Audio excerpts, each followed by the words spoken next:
Hey, everybody. Thanks for joining me, Lori Goldman, on For the Sake of the Argument. Today's guest was Stephanie Chang, Senator Stephanie Chang, Senate District 3, which encompasses most of Detroit or the east side of Detroit. And you'll have to listen to hear all of that. But she is one smart cookie. And as I told her, I have respected her for 10 years. She was an activist and an organizer before she was ever elected to the legislature. And she knows things, and she's actually working on behalf of all of us. So get to know a little more. I think we drop the ball sometimes, and we don't know what we should, the bare minimum. Who is your state senator? Who is your House rep? What can you do to put your voice forward? I know we all like to send back our cold chicken parmesan when it's not just like we like it. But maybe we should get a little more well-versed in calling out the people in Lansing when they're not representing us, when they're not supporting us, when they're not making sure DTE doesn't bleed us dry. Anyway, check out all of my podcasts on For the Sake of the Argument on every social media platform, and tell your friends. Have a great day.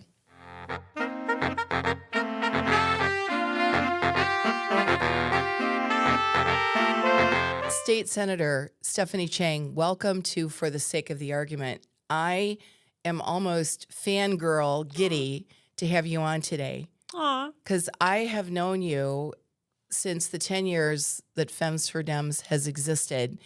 And can I tell you that all the people I talk to, the majority of them, you've helped. If they have a problem, they can reach out and actually get a return phone call or text or email from you. So you are the true embodiment of public servant. Thank you. So, okay. And congrats on 10 years. That's exciting. That is. Hard amazing. fought, hard won. We're still here, much to all the people that said, stupid name, Lori, it'll never last. Ha, joke's on you.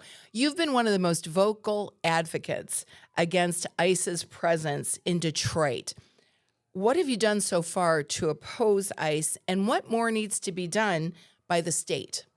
It's a great question, and thanks so much for the opportunity to chat about this. So, I mean, it's been a long year and a half. It hasn't even really been a year and a half, but it feels like it's been a really long time.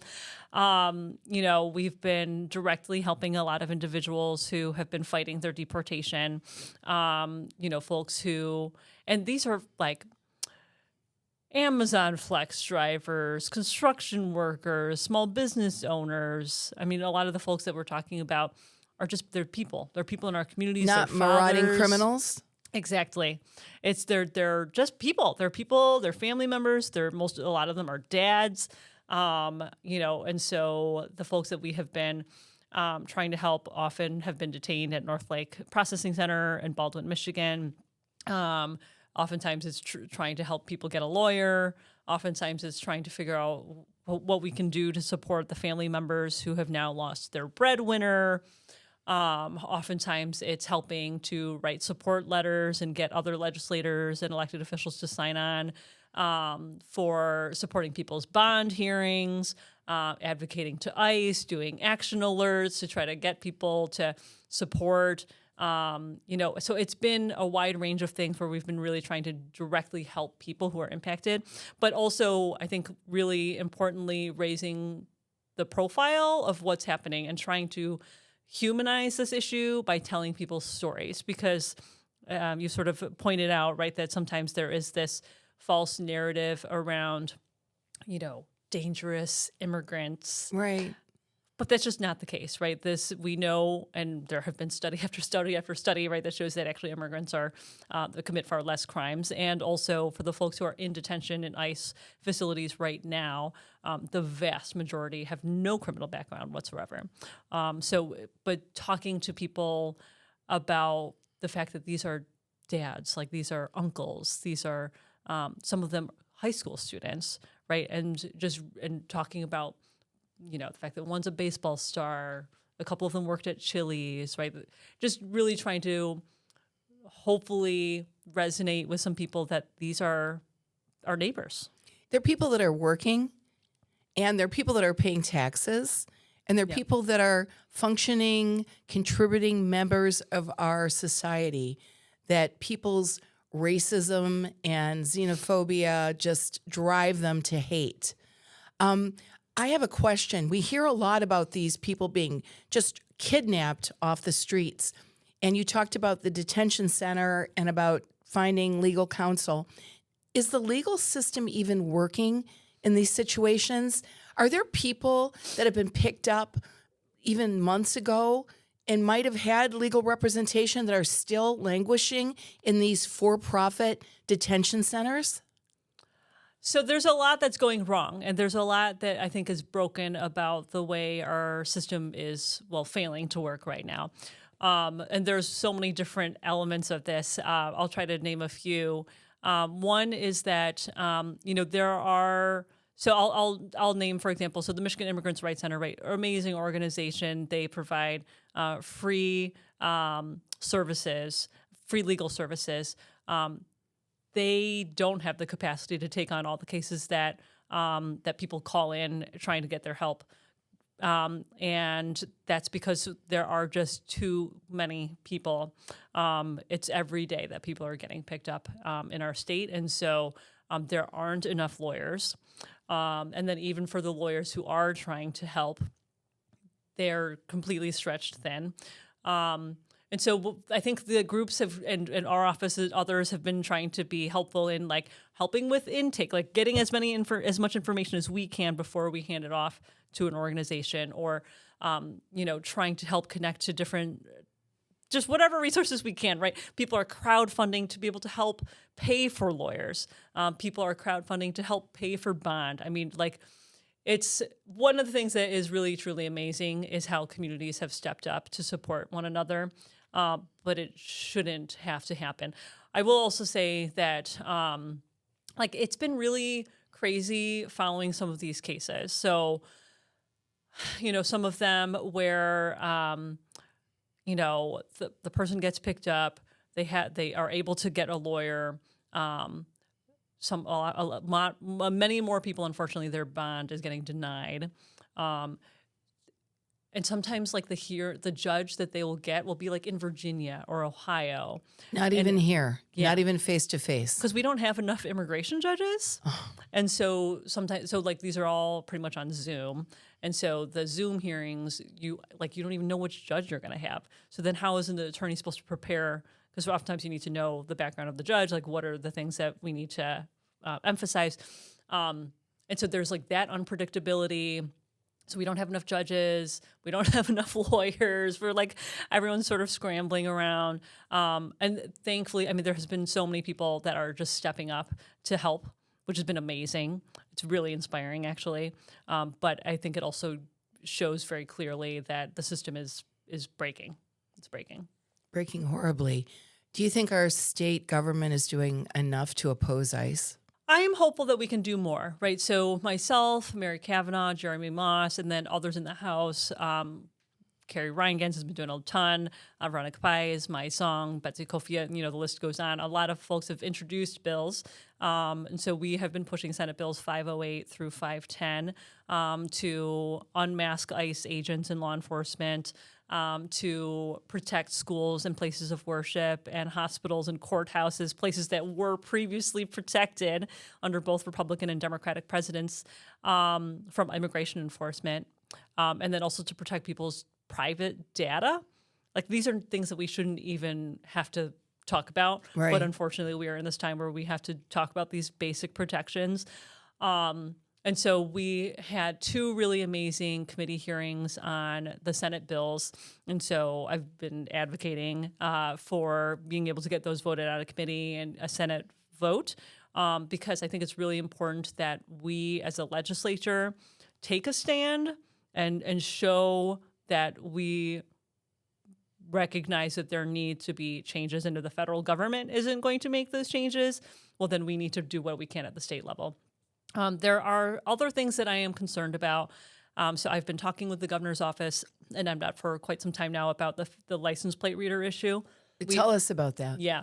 So it was discovered that our state apparently signed an agreement with Customs and Border Patrol to allow them to place automatic license plate readers on state land. So this is a part of this broader license plate reader program that I guess the state has, where we contract sometimes with local governments to put their license plate readers on state land. So basically on state freeways.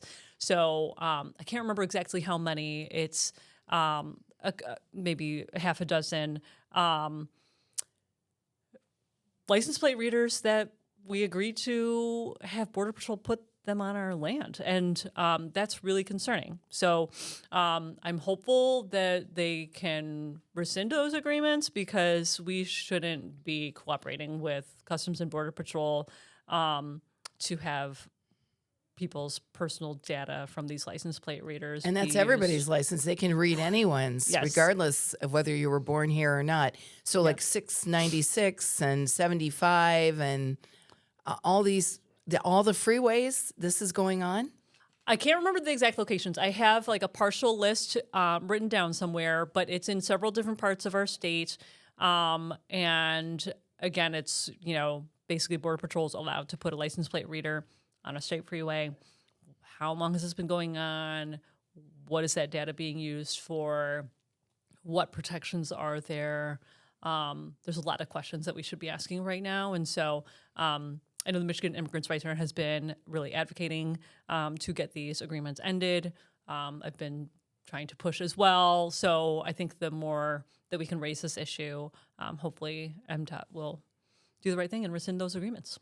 Are you in favor of calls to abolish ICE?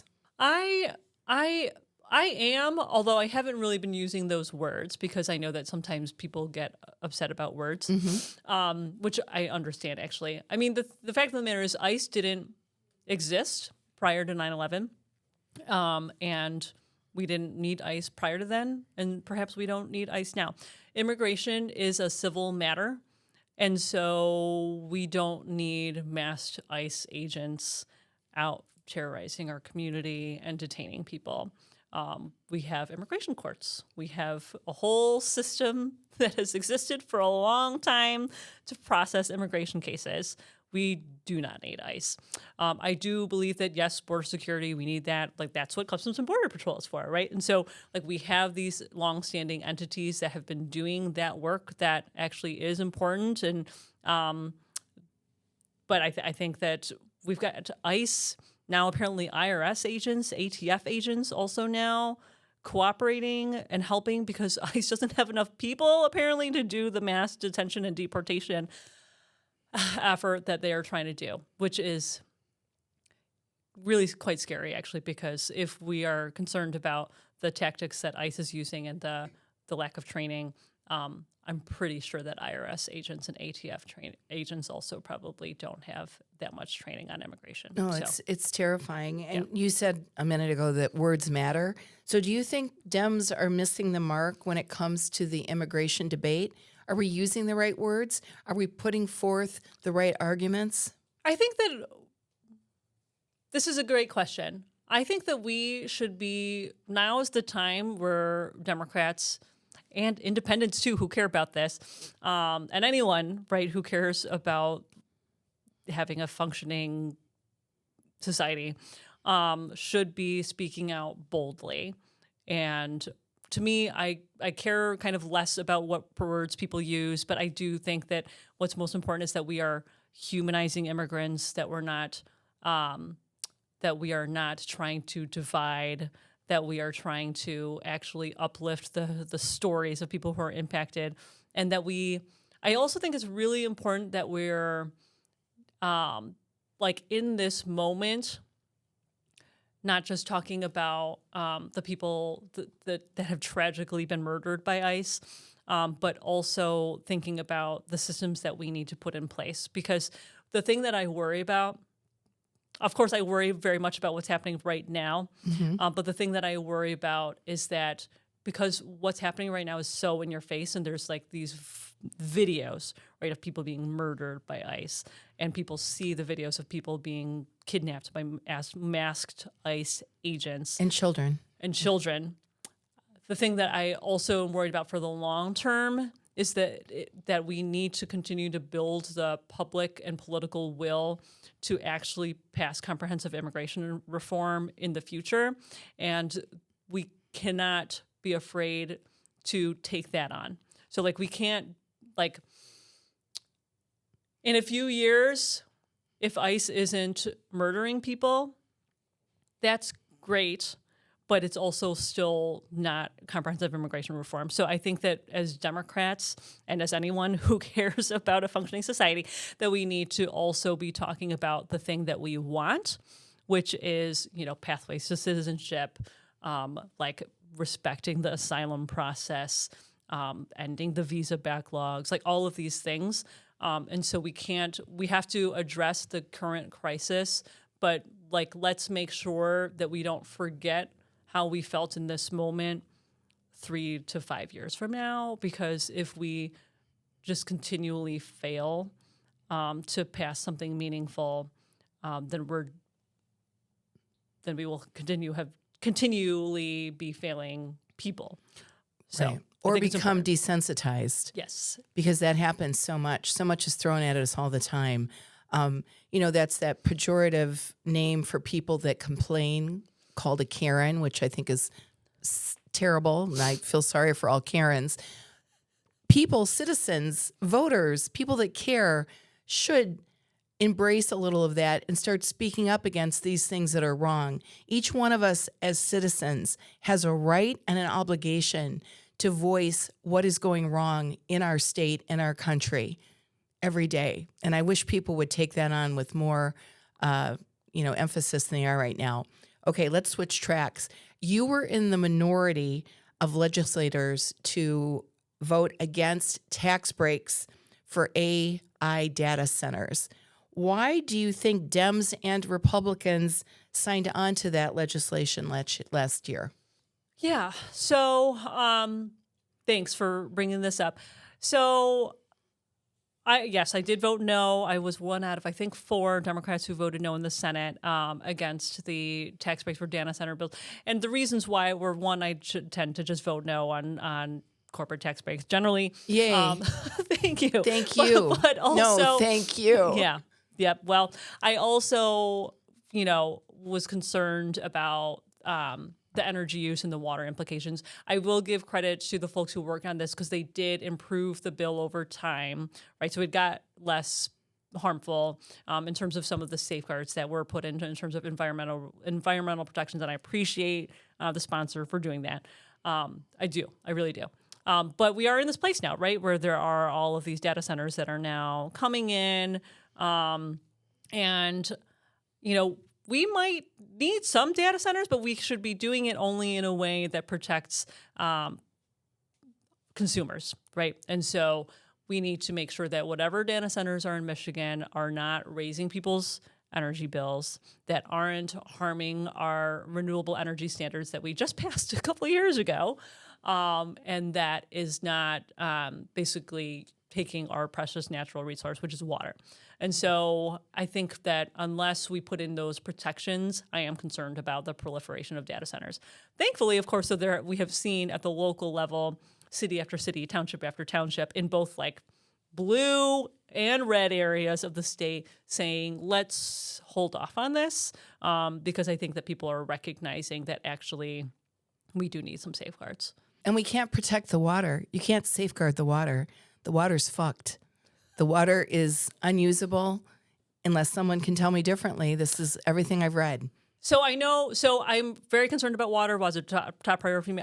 I know that sometimes there have been data centers who have, I'm failing to remember the words right now, but basically they will like reuse the water so that they're not pulling from.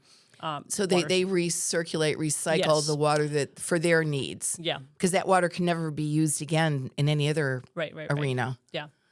Okay. So if we're going to do this, I guess is what I'm saying, is like if we're going down this route, which may be inevitable, let's make sure that we are protecting our water by making closed loop system. That's the word I was looking for. Closed loop system. Yeah. So ambiguous. All right. DTE is the biggest beneficiary of our AI data centers, and they recently added a new payment processing fee to Michiganders' energy bills. on top of these ever escalating energy bills. What should the state legislature be doing right now to rein in DTE's obvious abuses? And if you have an answer, I think you'll be given the Nobel Prize for something if you have an answer to that. But go ahead and try. Yeah, for sure, for sure. Well, there are actually probably several things that we should be doing. But for the listeners, want to make sure that folks know that DTE has just continued to ask the Michigan Public Service Commission for rate hikes. They approved one, and then they submitted another rate hike, and then MPSC approves a rate hike, and then literally days later, DTE requests another rate hike. So we're going through this really insane process where like our energy bills keep going up and our state regulators keep approving them. And so that needs to stop. So one of the things that is being considered in the legislature that I hope will move forward is to, at the very minimum, that there needs to be maybe I would actually say maybe 5 years, right? Where like if you're going to ask for a rate increase, it's based on modeling, right? And all these predictions, like you should know what that looks like for the next several years. So we should not be doing rate increases year after year after year. You should have a plan for 5 years, right? Or 3 years, or I forget what's in the bill, but I think we should extend it as long as we can. So that's one thing. I also think that we need to get money out of politics, right? And so I think that is one thing that has been really clear is that, and I'm glad that, folks are collecting signatures for Mop Up Michigan. The influence that our energy companies have in Lansing is pretty tremendous. And so I think that if we are able to, at minimum, get companies that we regulate through MPSC, things like that, out of the political contribution process, that will help a lot in terms of being able to actually finally get policies done that are focused on consumers. The other thing I would say is that there are lots of different things that we can do to reduce energy bills, in addition to what I talked about before. One of the things that Senator Irwin and Senator Schenck are doing is promoting this idea of these virtual power plants. This is a really cool idea. Look it up. And I'm hoping that we can get those voted out of the Senate soon, because that would create another mechanism to help get people's energy bills down. And I also think that we should be doing things like community solar. Like we should be doing other options to give more power back to communities. And we should explore those ideas. We should, and the legislature needs to take them seriously. So the Michigan Public Service Commission is the entity that DTE and others go before to ask for the rate hikes, and they can approve or disapprove. How many people are on the MPSC? Okay, I think there's 3, but I would have to double check that. I think I think it's 3. And they're appointed by the governor in power at the time. And so does their tenure exceed the sitting governor's tenure, or does it coincide with that? I do not remember offhand, but I would assume that because the terms are staggered, I would assume that some go farther than the sitting governor. Okay. Yeah. And this legislation, these bills that are sitting there hoping to be approved, that could maybe alleviate the pain and suffering that we're all experiencing by these escalating rates. How does the public put their finger on the scale like the politicians can and like DTE can? Can we call in and say, hey, we want something like this done. We're tired of being bled dry by DTE. Yes. Do you have a number off the top of your head? I know I'm putting you on the spot. Totally good. It's okay. I don't have the number off the top of my head, but I would encourage folks to, if you are in support of any of these ideas, to write to your own state senator or state representative, but also to reach out to members of the Senate Energy and Environment Committee, because that is where all of these energy-related bills go. And so the virtual power plant bills, for example, like we have had a committee hearing on that. I hope that we can vote on them and get those done. Senator Hertel's bill about the sort of longer time period around rate hikes, I think that would be helpful. And then the ballot initiative, go sign that initiative, the petition, if you want that to go to the ballot. And then there are also bills in the House that I think are really important to lift up. And so I know Representative Donovan McKinney, Tanya Myers-Phillips have been working with LCV, the League of Conservation Voters, on a whole package, basically like the idea of a utility rater, what is it called? Ratepayer Bill of Rights. And so check that out. There's a lot of great ideas out there in terms of like, I know we're not quite in the thick of the rainstorm season yet, but while we're experiencing the rate hikes now, in a couple months, we will also then start experiencing the big storms and the power outages, right? And we have one of the most unreliable energy systems. Absolutely. And so we're going to have a combination of things to be upset about. We're going to have the rates as well as the outages. So Donovan McKinney has been spearheading legislation for several years now on making sure that people actually are made whole, especially our lower income folks who, when the power goes out, losing hundreds of dollars worth of food can really be damaging for some families. And so we should be doing more. And I know Absolutely. that's a big focus. Is there do you know a website people can reach out? People don't know who their state reps are a lot of times, or their state senator who is in charge of their area. Can you give me a website people can look up? Sure. So for the Senate, it's just senate.michigan.gov. And then the House is house.mi.gov. You can just stick in your address, and then it'll pop up with who you're. All right. And I recommend everybody should know. Yeah. You know, if you know your address and you know where to shop for the cheapest food and all that stuff, you should at least know that as well. What other legislative projects are you working on right now? So one thing that I've been working on for, 11 years, this issue of water affordability. So, we talk about energy bills. One thing that is also going up is people's water bills. I just got a $350 water bill for 3 months. Oh, gosh. And I'm not doing anything. Okay. I take a very short shower. I hear about this a lot, actually. So partially because I've been working on this issue that people talk about it with me. But so water bills have been going up around really the whole state. So this is not just a Metro Detroit issue. This is like tiny little villages on suburban, urban, rural, everywhere across the state where people's water bills have been going up. In some places, water bills, over the past couple decades has either doubled or tripled. And unlike energy, so on the energy side, we have the Michigan Energy Assistance Program. We have LIHEAP, which is federal dollars to help with energy assistance. We do not have that for water. And so when people can't pay their water bills, there are a lot of bad things that can happen, actually. So in the law, one thing that can happen is that your unpaid bills can actually get attached to your tax lien. So people could potentially lose their homes. Right. And we have seen that happen. Because they stay with the house. Exactly. Another bad thing that can happen that happened a lot in 2014 in Detroit was people got their water shut off. Thankfully, Detroit has actually become a leader on the issue of water affordability. And we've got programs like Lifeline, although they had to change it because now there's not enough money to run the program to its fullest extent. And the Great Lakes Water Authority has started the RAP program that's been in existence for several years, but neither of those programs actually has sustainable funding source, which is why we need to pass our state legislation around water affordability, because this is a statewide problem. We need to address it statewide. We need to make sure that people who are low income get water bills that they can actually afford, because that helps not just that family, it actually helps the entire system, right? Because when you get people paying in a bill that they can actually afford, it stabilizes things.